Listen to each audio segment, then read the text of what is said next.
그러면 지금까지 우리가 수술, 그 다음에 양압호흡기, 구강내 장치 이 세 가지를 했는데 어떻게 보면 오늘의 메인 주인공일 수도 있어요. 사실은 지금은 조연 역할을 하고 있지만 사실은 이제 우리가 생각하는 향후의 주연 역할에 해당할 상기도 재활 훈련 치료에 대해서 좀 한번 이야기를 나눠봐야 될 텐데요. 그러면 상기도 재활 훈련 치료가 어떤 개념이고 어떤 사람에게 필요한지 조금 교수님 설명해 주시죠. 비록 지금 원장님께서 조연이라고 하셨지만 실제로 제가 제 환자들 모든 사람들에게 하라고 하는 게 두 가지가 있습니다. 하나는 살 빼라. 살 빼라는 체중 조절. 그리고 하나는 상기도 큰 재활 훈련을 해라. 이 두 가지를 이야기하거든요. 이 두 가지는 모든 사람에게 적용이 되는 수술을 하든 안 하든 어떤 기구를 사용하든 그리고 실제로 수술을 하든 뭘 하든 간에 수술 효과를 오래 유지하려면 같이 해요. 수술 이후에도 양압기를 쓰더라도 조금 일상생활이 좋아지려면 해야 돼요. 양압기의 경우에도 구강내 장치도 이걸 써도 나중에 거기에 근육이 익숙해져 버리지 않으려면 또 해야 돼요. 그래서 굉장히 강조를 하는데요. 제가 환자한테 살을 빼고 오라 하면 실제로 살을 빼고 오실 수 있는 분이 많지 않은 거예요. 그렇죠. 상당히 힘든 일이죠. 제일 중요한 치료가 저는 상기도 근 재활 훈련이라고 생각합니다. 상기도 재활 운동 치료, 근력 운동, 우리 혀와 목 근육, 안면 근육 운동 있죠? 그렇죠.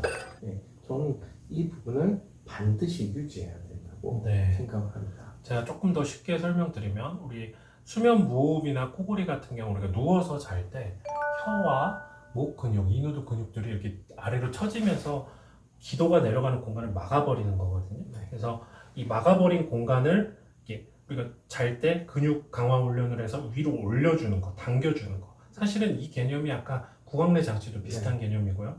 양압호흡기도 크게 다르지 않은 것은 사실은 이 안에 공기 부목이라는 걸 대서 공기가 이거를 유지하고 내려가지 않도록 유지하고 있는 개념이기 때문에 우리 시청자들은 계속 이 누워있을 때 여기가 문이 닫히지 않도록 하는 방법에 여러 가지 방법 중에 하나라고 이해하시면 될 것 같아요. 상기도 재활 훈련 치료를 저희가 사실은 저희 병원에서 상당히 많이 해봤는데 이게 지금 저희 논문에 제시되는 거 보면 하루에 30분 정도의 상기도 재활 운동 치료를 하루 3번 그리고 3개월간 지속해야지 분명한 효과가 난다 이렇게 되어 있는데 사실은 효과에 대해서는 우리가 이제 논문학적 검증이 워낙 많이 되어 있고 또 최근에 신의료기술로 이거 인정이 되어서 그거에 대해서는 우리가 디스커스 할 필요는 없을 것 같은데 문제는 환자들이 열심히 안 하는 것 같아요.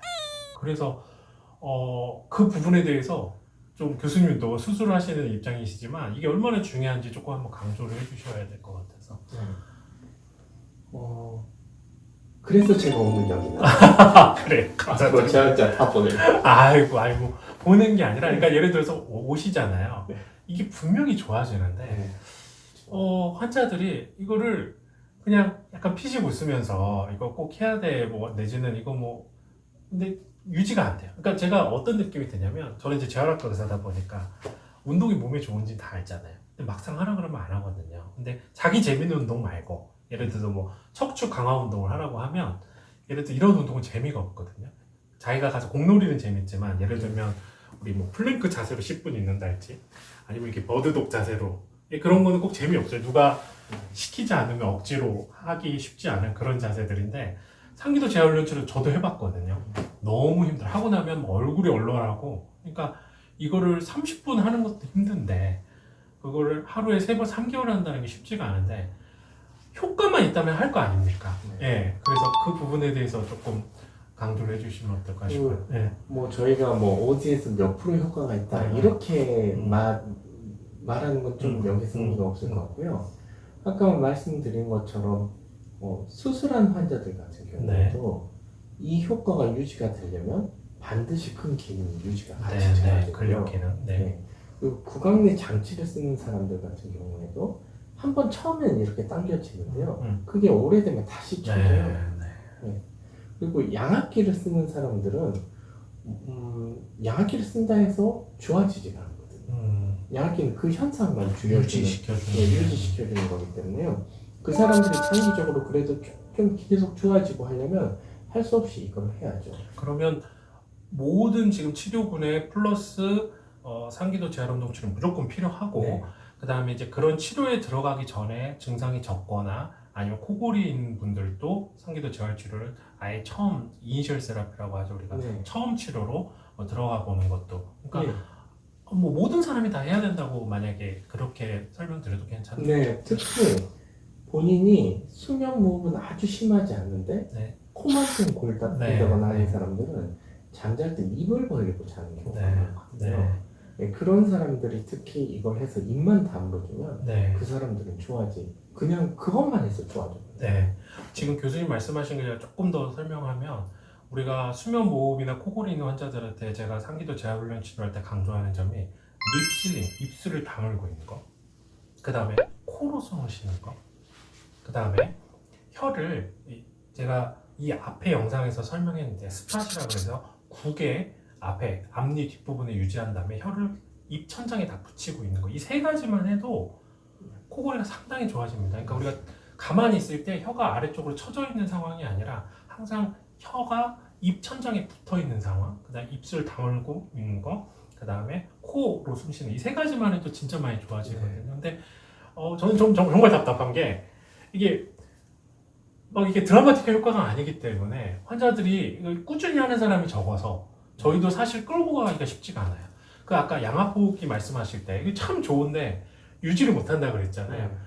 저도 정말 답답한 게 이게 너무너무 좋은 치료인데 환자들이 그 중요성에 대해서 인지를 잘 못하고 꾸준히 못하는 게 저도 정말 너무 안타깝거든요.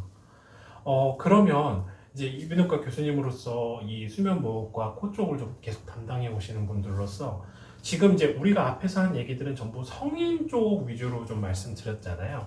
향후에는 이제 소아의 특징은 조금 다를 것 같아요. 소아 같은 경우에는 근본적인 치료 방법부터가 달라요. 네, 네. 아마 원인이 다르기 때문에. 네, 아주 써머리만 말씀해 주시죠. 성인에서는 저희가 양압기를 먼저 가지고 네, 시작했지만 소아에서는 수술을 먼저 가지고 시작하고요. 네, 그리고 양압기는 아주 일부에서만 사용을 하고요. 네, 특히 소아에서는 이 MFT, 그러니까 상기도 근 재활, 네. 이게 굉장히 중요한 역할을 네, 합니다. 그래요.